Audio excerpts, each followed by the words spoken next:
Good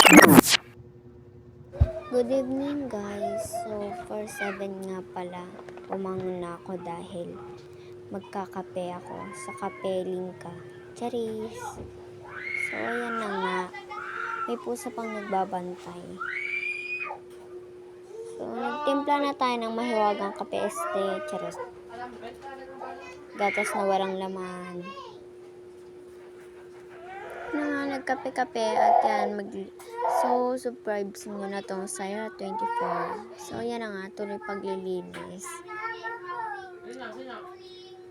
Pasensyahan nyo na yung background kong maingay dahil nagsisiyakan yung mga bata dito. Yan na nga, saan dumi-dumi ng lamesa, kailangan pa-clean yarn, charis.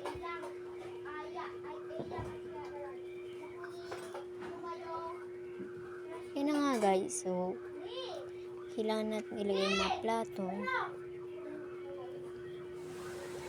So pagod na nga si Beshi nyo, ayan na, dito